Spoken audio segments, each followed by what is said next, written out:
بسم اللہ الرحمن الرحیم۔ دعا کیا ہے؟ سورہ المومن میں ارشاد خداوندی ہوا اور تمہارا رب فرماتا ہے مجھ سے دعا کرو، میں تمہاری دعا قبول کروں گا۔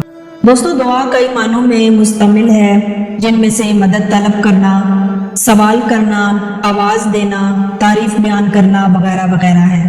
دعا ایک عظیم عبادت ہے اور قرب الہی کا ذریعہ بھی ہے۔ یہ ایک ایسی عبادت ہے جس سے خالق و مخلوق کے درمیان عبد و معبود کا وہ رشتہ استوار ہوتا ہے جس کے بغیر زندگی کا دامن محرومیوں سے بھرا رہتا ہے۔ اللہ کے ہاں سے زیادہ عزت والی کوئی چیز نہیں۔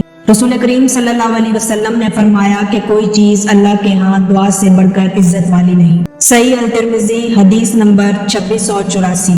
کیونکہ اس نے جنوں انس کو پیدا ہی اسی لیے کیا ہے کہ اس کی عبادت کریں، اور دعا ہی عبادت ہے، تو جب کوئی شخص دعا کرتا ہے تو وہ اپنی تخلیق کا مقصد پورا کر رہا ہے۔ اس لیے اس کی دعا سے بڑھ کر اللہ تعالیٰ کو کوئی اور چیز عزیز نہیں۔ اس لیے اللہ تعالیٰ فرماتا ہے کہ کہہ دیجئے میرا پروردگار تمہاری کوئی پرواہ نہیں کرتا اگر تمہاری دعا نہ ہو۔ یعنی دعا کا مفہوم کچھ یوں سمجھ لیجئے کہ جب بندہ ہر طرف سے مایوس ہو کر تمام اسباب سے اپنا دامن جھاڑ بیٹھتا ہے، جب تدبیریں اس کا ساتھ چھوڑ دیتی ہیں اور مادی وسائل بیکار ہو جاتے ہیں، تو پھر اپنے خالق کی قوت کا اعتراف کرتے ہوئے انسان اللہ کی طرف رخ کرتا ہے، کیونکہ اس کے علاوہ کائنات میں کوئی بھی اسے سامان راحت میسر نہیں کر سکتا۔ اسی کا نام دعا ہے۔ دیکھیے خالق کائنات کی ادا بھی کیسی ہے کہ اگر کوئی دعا کرتا ہے، مانگتا ہے تو خوش ہوتا ہے، نہیں مانگتا تو ناراض ہو جاتا ہے۔ رسول کریم صلی اللہ علیہ وسلم نے فرمایا کہ جو شخص اللہ تعالیٰ سے دعا نہیں کرتا، اللہ تعالیٰ اس سے ناراض ہوتا ہے۔ بحوالہ ترمذی حدیث نمبر 3383۔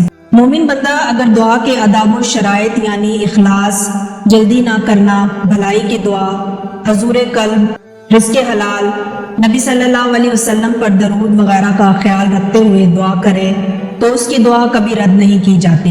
اللہ تعالیٰ فرماتا ہے کہ اور تمہارے رب نے فرمایا ہے کہ تم مجھے پکارو میں تمہاری دعائیں قبول کروں گا۔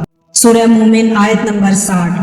نبی کریم صلی اللہ علیہ وسلم نے فرمایا کہ کوئی شخص ایسا نہیں کہ وہ اللہ تعالیٰ سے دعا کرے اور اس کی دعا قبول نہ ہو، یا پھر اس کی مانگی ہوئی چیز اسے عطا کر دیتے ہیں، یا پھر اسی کی مثل کسی برائی کو دور کر دیتے ہیں۔ معاملہ یوں ہی چلتا رہتا ہے جب تک وہ کسی گناہ یا قطع رحمی کی دعا نہیں کرتا۔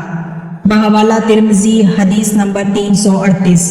جیسا کہ تقدیر کے بارے میں آپ صلی اللہ علیہ وسلم نے فرمایا کہ تقدیر سے بچنے کی کوشش کرنا ہرگز فائدہ نہیں دے سکتا، البتہ اللہ سے دعا کرنا ہر اس مصیبت میں فائدہ دے سکتا ہے جو انسان پر نازل ہوئی ہے یا نازل نہیں ہوئی۔ اے اللہ کے بندو، تمہارے لیے ضروری ہے کہ دعا کیا کرو۔ بحوالہ احمد جلد 5 حدیث نمبر 238۔ نبی کریم صلی اللہ علیہ وسلم نے دعا کرنے کی تلقین کے ساتھ ساتھ اس کے مبارک اور قبولیت کے اوقات بھی شمار فرمائے ہیں۔ مثلاً رات کے پچھلے پہر میں، اذان اور اقامت کے دوران میں، نماز میں، سجدے میں، نمازوں کے بعد، جنگ میں، جمعے کے دن کی خاص گھڑی میں، یوم عرفہ میں، لیلۃ القدر میں اور بارش برستے وقت وغیرہ میں۔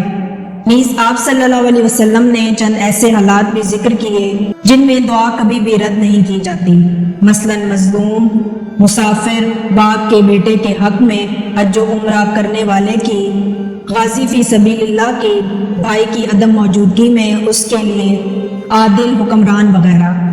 ہم اللہ رب العالمین سے دعا کرتے ہیں کہ اللہ ہمیں صحیح معنوں میں مومن بنائے اور ہماری دعاؤں کو ایسا بنا دے جو تیری بارگاہ اقدس میں قبولیت کا رتبہ پائیں۔ آمین ثم آمین۔